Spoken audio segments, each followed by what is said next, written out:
Alright guys, so in this video, I'm going to be reacting to this article that was made earlier this year in February, 5 cruise ship projects that failed, and I'm going to be going through all of them. I'm going to throw up all the renderings of the cruise ships, why they failed.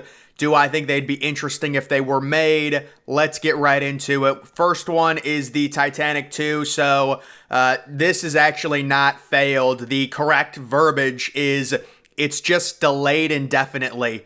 Technically, this is not a failed project. All the experts expect the Titanic 2 to eventually happen. But yes, it was announced in 2012. They said it was going to launch in 2016.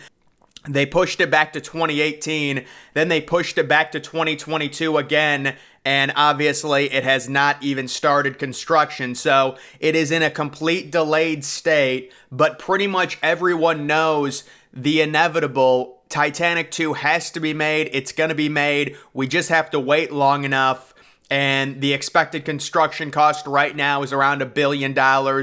I know Clive Palmer said it was about $500 million, but with inflation, I would expect it to be bumped up pretty significantly. The most intriguing factor of Titanic 2 is the extra deck called the safety deck that they would have to install, and also the lifeboats on the bottom. I really like the Clive Palmer model. It looks like the exact same thing. It has the dummy fake lifeboats on top. That's really the only way you could do it. Otherwise, it would just look weird. Like if they put those newer boats on top, it would just look bad. So yeah, I'm really excited to see Titanic 2 finally get made. It's just annoying that it's been in a delayed state for so long, but I would not consider it a failed project.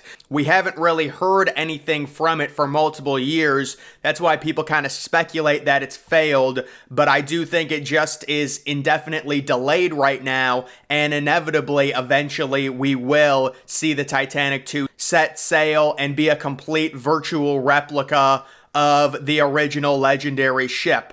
The next failed project is the MS Satoshi. How about this? The Bitcoin ship. The plan of this was to turn a cruise ship into a floating village with Bitcoin being the currency used on board. They even named the ship after Satoshi, the Bitcoin founder. Satoshi was going to be a place where you could rent a cabin by the day, week, month, or year. The cruise ship was going to remain offshore near Panama with a business-focused environment on board. Everyone from digital nomads to YouTube influencers. Maybe they're talking about me. No, I'd rather go on the Titanic 2. Startup teams and established businesses were going to be welcomed with office space to accommodate them on the cruise ship. Shortly after buying the ship, the project had to be canceled because ocean builders could not get the proper insurance required to operate a cruise ship that you could live on. The vessel was once again sold for scrap. So they bought the thing, they had the cruise ship, but they could not get the insurance required to operate a ship that you could live on for multiple months or multiple years. So the ship had to be sold and it was immediately scrapped. Pretty crazy thing there. And there are pretty interesting photos of the cruise ship in a state of deterioration with the paint being chipped off. Very, very interesting there. The Bitcoin, I originally thought they were going to make a big cruise ship and just put a bunch of Bitcoin miners in it. But honestly, nowadays with Bitcoin, you would lose money mining. But imagine if they just had a massive cruise ship the size of a football field and just put a bunch of miners into it and then it overheats. but either way, yeah, that would be an interesting idea there. The next one, this one very famous, the Freedom Ship. The Freedom Ship would be nearly 1 mile long and would house 60,000 passengers and up to over 100,000 people at a time.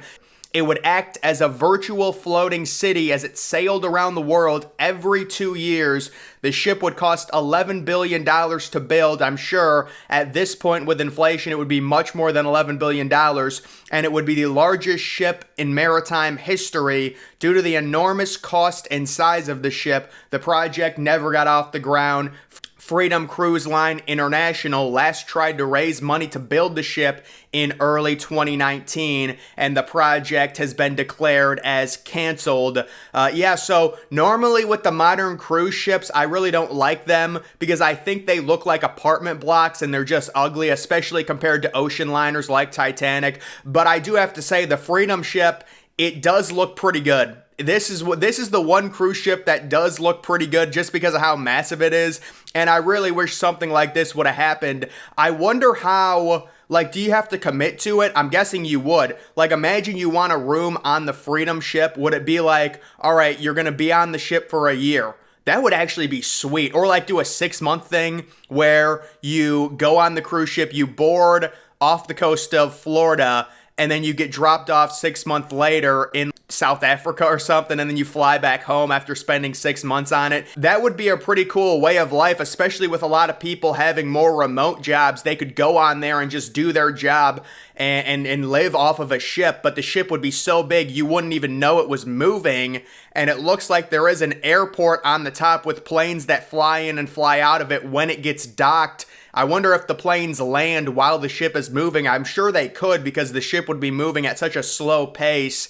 The Freedom ship, I'm sure something like this will happen at some point. It is inevitable, but this was a failed project with the cost of $11 billion. The next failed cruise ship is Project Pinnacle. It was a project that Carnival Cruise Line stated that they were working on in 2004, and they ultimately decided not to go forward with it. The cruise ship project was ahead of its time and would have been the world's first mega ship if it had been built in the early 2000s. The ship would have been the first cruise ship in the world with over 200,000 gross tons in size.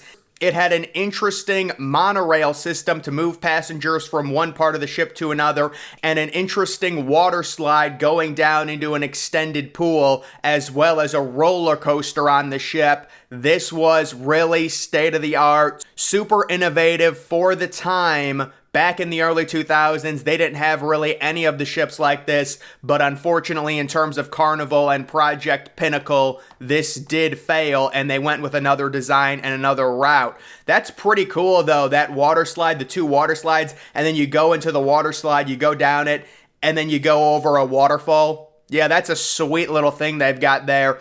And then the final failed cruise ship project, the Fathom. The Carnival Corporation created a 10th cruise line that sailed its first cruise in the spring of 2016. The cruise line had 1 ship, and the focus was social impact travel. The projects including creating clean water filters, teaching English in schools, planting trees, along with other crap. The ship was also the first cruise ship to visit Cuba from the US in decades. However, the cruise line had trouble selling cabins from day one. Within a couple of months, the 7-night cruises were selling for as low as under $200 per person for 7 nights. Once the cruise ship received approval to sail to Cuba, it pretty much sealed its fate. A little over the year after sailing its maiden voyage, the project was then shut down. The cruise ship went back to its sister cruise line, P&O Cruises. So a project that failed where they were trying to help people in developing countries there. But guys, those are just 5 different cruise ship projects that failed. Again, I would stress Titanic 2. I would say it has definitely not failed yet, and it will eventually happen, and I do think something like the Freedom ship, some variation of it where they create a mega floating city that you can live on for like 6 months at a time and rent an apartment out of, they're going to create something like that by 2035. It's inevitable in my opinion, but either way, guys, that is going to do it for this video. Make sure you follow me on Twitter. Link to that's always in the description.